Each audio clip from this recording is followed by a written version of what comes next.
pagpangalagad sa Ginoo, abi nato nakaalay pa kita sa Ginoo, wala nagalit ta sa linya sa Ginoo. Ara na to sa linya sa demonyo. Happy New Year! So, first Sunday ganyan subong, no? January na, 2025. Amen? So, mas na mayagit nga mag-start ang New Year naton, 2025, sa ginatawag pag-asa sa aton nakabuhi, no? Importante gini na. That's why sa aton nga pagiging Kristohan ng mga utod, sa subong nga panahon ng balik ko lang kamudaan, we are in the last days na. Bala niya? We are in the last days. Kamu na ang mga, kung maka-encounter kamo sa problema, daw piling nyo wala naging chance magbago. Wala naging chance nga may solusyon pa. Kaya na, we are in the last days na mo. Kung sa Biblia pambalon, kung baga manong bata, nga babae ni inin. No? That's why aware din kita. Kaya sometimes kita, sa itong pagpangalagad sa Ginoo, abi nato nakaalay pa kita sa Ginoo, wala nagalit ta sa linya sa Ginoo. Ara na to sa linya sa demonyo. No? Kaya masyado kitang matawhay, masyado kitang relax. Ang mga manugbantay sa mga karnero kag ang mga anghel. So sa santo man nga lugar may mga manugbantay sa mga karnero nga nagapulaw sa latagon sa bilog nga gabi sa pagbantay sang ila panong. Ang isa ka anghel sa Ginoo nagpakita sa ila kag ang masanag nga kapawa sang Ginoo nagasilak sa ila. Hinadlukan gid sila. Lantaw ni mga utod sa tanan nga verse sang Bible basta magpakita ang Ginoo ginakahadlukan gid sang tawo. Pero ang anghel nagsiling sa ila, hindi kamo makahadlok. Kay nagabot ako sa pagdala sa inyo sing maayong balita nga maghahatag sing dako nga kalipay sa tanan nga mga tawo. Karon gid nga adlaw na tawo sa banwa ni David ang inyo manluluwas ang Kristo nga Ginoo. Amoy ni ang tanda para sa inyo. Makita ninyo ang isa ka lapsag nga naputos ang lampin kag nagahigda sa isa ka pasungan. Sa hinali nagpakita ang isa ka dako nga grupo sang anghel sang langit kag nagbuylog sa sadtong anghel kag nagakanta sa sila sini nga pagdayaw sa Dios. Dayawa ang Dios sang kalangitan kag paghidayon sa duta sa mga tao nga iyan nahamukan. Dili mo makita kung si Kristo hindi Dios nga magatupang anghel nga damo sa duta. Sa 15, sa makahalin ng mga anghel pabalik sa langit, ang mga manugbantay sa mga karnero nagsinilingay. Dali magkadtong kita sa Bethlehem kag tan-awon ta ining mga butangan nabo nga gipahayag sang Ginoo sa aton. Lord, una nagpasalamat kami kay nalapuwasan namon ang 2024. Ikaduha, nagpasalamat man kami kay nakalabot kami sa 2025. Kag salamat Ginoo nga nasurvive namon ang mga challenges sa among nakabuhi. Hindi tungod kay mabakod kami, tungod kay maayo ka Ginoo sa among nakabuhi.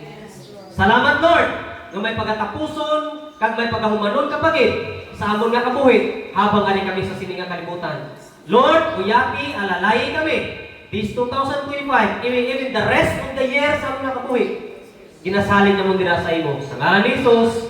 Amen. Sige, pupunta. Ako, pasalamat ko sa Ginoo tungod kay sa 2024, kabalong kitang dihamak ng mga problema nga encounter naton. Amen? Pero nga ang nakasurvive ka, tungod ba kay maayo ka? O tungod ba kay mapisan ka? O tungod ba kay mabuot ka? Hindi. Tungod kay mapisan, kag mabuot, kag maayo ang Ginoo ta. Among nakasurvive ka. Amen? Kahit kung kita lang, sometimes ganyan, ginasapak lang natin, ang mga tao lang sa pakuno. Urang mga tao lang nakapanapak sa aton. Ano? So that's why, ang kalibutan, hindi nila maintindihan ang ginatawag na Christmas. Hindi mo tapos na Christmas, pero gusto ko lang i-take yung opportunity. Sometimes wala na ito maintindihan ang ginatawag na Christmas. Sabi na ito pag Christmas, exchanging gift lang na. No? Hindi. For example, umangot ko sa inyo, anong nadawat niyong regalo sa Christmas? O rin sa New Year? Nga di nyo din makalimutan, o rin dakong regalo. No? Sa amon, sa lubrahan, ang nadawat ko sa nga regalo, sinjing gift, ano? Lapakan sa tiba. Ang example, iban ako pastoran, nakadawat ko 1K. Glory to God. Ang iban, rice cooker. Siyempre, iban. Kasi sinjing gift, may mga rice cooker, iban. Pinggan, pencil. No? Si Mrs. nagsinjing gift sila to sa iyang giubrahan sa sumang at tumukoto. Ang ilang sinjing gift, may si Mrs. nakabutong, nakakuha 1K. Nakakuha pa yung cellphone. No? Tapos, mahilig pa sila sa south-south. Nag-south-south sila. Nag-grand champion pa sila. Nakakuha sila yung 100 pesos. Kasi siyempre, 8 sila kabilog siguro. 8 o siyam. Di ba? O, ano na nabutungan niya? Ako yan, yung butong niyo. Butong mo ba na, Pastor? Kainit mo, sa hindi no? So, amo na ba sa ang ato lang nga nadawat nga get, temporary nga get. Amen? Pero, na-imagine nyo ba, amo lang ba na ang rason nga may Christmas? Nga may New Year's resolution ta? Kung naintindihan sa tao ang pinakadako nga gift, amo si Kristo, nagkadtog sa sini nga kalimutan. Di ba, kita pag may gift to, kung saan may gift po ni. Di ba may rapper? Sa Amerika, pag may gift, rapper, GC, touch. Pero kita halo. Para magamit pa the next Christmas. Especially pag sunod ka na ito, bro, mga sunod na isang brief, wala ka box. Halungan mo gift. No? Grabe! Halong! Pwede na kabalo? Ang gift rapper na nagbalong kay Kristo, He is sovereign Lord. Nagbati na si Kristo Diyos? No? Nagbati na no? Exactly. Pero damo mga tao nagbati na si Kristo Diyos, pero wala respeto kay Kristo. Paano mo nambal, Pastor? Wala respeto. Paano mo nambal? Pumukat mo sa simbahan, huli. Huli na? Hindi. Every day must be holy day. Nakita ka mo sa post ko? Nag-Bible study kami sa Inigaran? Ang gigatuan ng Bible study, just to share the word of the Lord. Inigaran lang, yun na. Amen? Pero lagi mo sacrifice kami mukha to. Mugasulina kami. Tag 300. Kasi siyempre, utos ang harakag. Pagabot to, wala pa pumahaw. Ikaw pa magdala pamahaw. Amen? Pastor, mugas to kita mo? Siyempre, we are being a blessing to others. Hindi mo pwede nga pabigatan ka, tama? Amo na naintindihan ko nga ang may Christmas, you will be a blessing to others. Even though kikapoy kami, nabatsyagan na ba? No? Ang ilong ko, medyo pingot to. Kaya halin pa ko sa ulcer, di salo sa kabalo na ako sa sakit ko, ulcer, salo ulit ta. Pero wala nang pamalabag sa akin sa pagpangalagad sa Ginoo. Amen? Kadto kami, mugasto ka. Pero nga mugasto kami para ipakita sa ila. Even though may sundo mga pastor niya ni How? Wala. Pero kung makasto na may masalo, ano? Grabe pormahan, no? Wala porma na ito, Ay, nako! Sino mo pre sapatos ko, di man? Wala! Pero grasya sa Ginoo, abalaw ko din eh. Hinatag! Wala ganit kwarta, pastor niyo. Dito may kabakal sini, hambal nila presyo sini size men. Hindi ko si makago na ng bugas. Kita ka mo sa sapatos ng ito.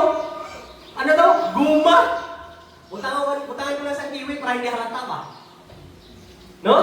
Pero kung makaasta diyan, dapihin ka mo kwarta. Kaya nga, we are walking by faith. Wala man kami mangayaw sa inyo, oy. May Bible study ka mo, share mo na. Wala. Why? Kabalolo mo kami nga tinawag kami sa Ginoo. Amen? Pero damo problema before ko nagato sa Inigaran, nag-chat ako daan sa taga Bacolod, Bago. Bro, hindi siguro ta malakas sa Inigaran. Unang-una, pause ko. Ikaduha, ang motor ko, na-disgrasya naman ko sa motor. Sadya, hindi mo motor ka, no? Halip ako sa Bremente, kami ni Pastor Jigger, halip ako sa Bremente. Miraculous to galit.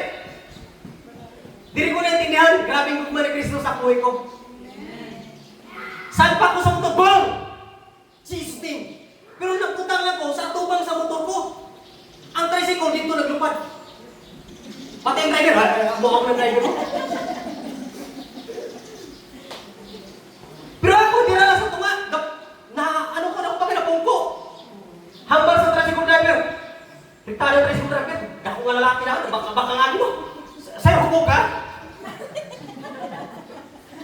Wala ka taga-try. Hindi pa nga naman inom. Bangon pa ka mo. Wala, hindi ka mabangon, sir. Grabe, impact mo, sir. Amin sa ko, Jesus name, Jesus name. Ano ba tsagan ko lang, tiil, kagdiri. Yang mo bilang, nalikong lang. Pero may ganyan ang baga sa tubangan ko, ba? Mahigit ang Ginoo. Di ko mahilig maputang sa bag, sa tubangan, sa likod niya. Pero amo to, ngatayin, sa tubang ko giputang. Kaya nga, nakababad ako sa Ginoo eh. Ako pa'y galit sa prayer meeting eh.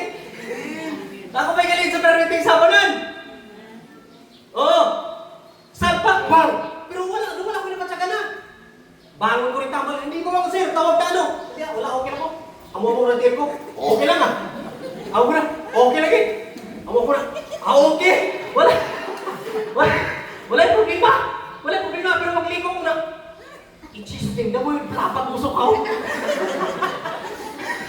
Okay, hindi ka sakit din ako, sakit din. Oo. Di ba, mamuha mo kapatanya? Saan mo na, okay lang mo na. Mamuha mo na, okay lang. Pero sa pag-twist mo sa labas, hindi pala pag-usok. Di ba? Tingnan ko kung hindi ka magkagulo. Ano, willing ito protection kung ikaw mismo nakababad na siya. Tama? Hindi nakapuwit pala siya, hindi maka Diyos, hindi dahil ikaw yan, kumusta? Amen? Amo ni dire, ang gift from the Kristo, He is the Lord. He has the authentic love. He has the salvation, forgiveness. Ako nang ibalot ni Kristo kung naintindihan sa tao. Diba? Oh. Ang madali. It is about coming on the earth in human flesh. Si Kristo nagkanto din sa dukta para magpakamatay para sino kang sakon. Pero anong ginaobra mo? Sometimes kita huwag ta magsunod sa will ni Lord. Huwag ta magsunod ni Lord. Paggustuhan ka, galing mo naton. Di Lord na, dapat ka muni. Arita, gusto ko i-take up sa inyo. Di ba si Lord has the authentic love? Amen? Sino nagapati ng gumba ni Kristo authentic? Meaning genuine, hindi piki. Amen? Supposed na mo ng gumba sa atin, hindi piki. Tama ba? Bahala na nung yambag sa tao, dapat piki na yung gumba. Hindi kabalo si Kristo nga hindi piki ang gumba ko. Dere, una, authentic love, willing to sacrifice. Si Kristo ba nag-sacrifice pa para sa imo kang sakon? Yes! Amo na ang gugma ni Kristo. He is willing to sacrifice. Sometimes gani, actually nakabidyo mo ta, sometimes gani, may mga tao nga di ka-sacrifice. Pagkanto sa simbahan, 3 lang oras, 2 oras. Tama ba? Huwag nila maintindihan mo. Di ba? The reason why i-video ko, siyempre para makashare na ito sa iban. Di ba? Oh. Willing to sacrifice, willing to discomfort. Si Kristo comfort na comfort to, pero na-discomfort siya, ikanto sa duta. Nagpakamatay para sa iyong sakon. Di ba? Pero kita gusto ma-discomfort, dahil kita gusto, kapuntlay man ninyo na simbahan ni Pastor Eji man, wala electric pan, wala katiyong ang iban, wala aircon, nano ni man, wala suba. Di ka gusto ma-discomfort. Siyempre, nasanay ka sa aircon eh. Di ba? Eh kami, okay lang kami, pero kami nasanay sa aircon. Di ba? Sometimes sa ato, hindi ta gusto ma-discomfort, hindi ta gusto mag-sacrifice, ikatatlo, willing to obey. Hindi ta gusto magsunod. Tunduan ka galing, hindi ko pagtunduin ha. Di ba may mga teacher na no? Hindi ko pagtunduin. Bata ka pa kay sakon. Uy, may pinag-aralan ko, ikaw wala. Di ba? Kita niya? Pero wala ka kabalo, supalpal na sa mata sa Diyos. Sinong gigamit ni Lord para ipalapta ang puno sa Ginoo? Di ba mangingisda? Wala ko'y pinag-aralan. That's why Biblia nag-aambal din. I will use the foolish people, pinakabuang na tao, to shame the wise. Ako, sa elementary ko, primary to elementary, valedictorian, di ko na proud siya. Dili ko naintindihan, kabubuhan lang ganyan sa tubangan sa Ginoo. Tama ba? That's why kung ano man yung standard sa imong kabuhi subong, ano man posisyon mo nimo subong, mataway man ang kabuhi mo subong, tandaan mo ang kalibutan na tiyo. Basta mo abot ang panahon, ikaw naman sa danon. Kami naman lang sa baba, sa babaw. That's why hindi ka makajudge ng tao. Kaya kita man mga Kristiyano, kita pwede mo pagusto sa kaugaling mo ta. Paano mga pagusto? Gusto ko na siguro. Willing to serve others, willing to help in times of difficulties, willing to walk in times of difficulties. Ako, sa tug lang, kapudlay, maglakat pala nga, may problema ka pa sa balay. Gets niyo? Kabalong mo ko ng problema ko. Pero na-exercise ko na. Exercise ko na. Biyaan mo ko sa tao, sa Diyos, di ko biya. Nagsalamat kami ko pagbiyaan mo. Amen? Kaya nga, wabot ang panahon, magbiya din ang isa katao o ang mga tao mawalay pure love sa imuha. Nga halin sa Diyos nga bugma. Kung ina nga love, halin sa Diyos, hindi ka kayang magbiya sa isa katao. Or di mo kayang biyaan ang pamilya mo para lang sa ibang tao. Gets nyo? Gets nyo? Gusto ko yung kisay sa inyo. Sinong mahilig sa Facebook? Siyempre, tanan. Silence means yes. Ha? Tanan! Kung scroll sa Facebook. Tanan na problema ko, ay nandi. Ari di! Pero na-obserbahan niyo ba? Sa una, grabe kayo isog sa mga lalaki. Tama? Grabe kayo isog. Pag mga ba lalaki, biyati ka, biyati na yan. Pero nasuli, subong na eh. Isog na babae ka sa lalaki. Kaya nila biyahan, nila bata, nila pamilya, nila bana, para sa ibang mga lalaki.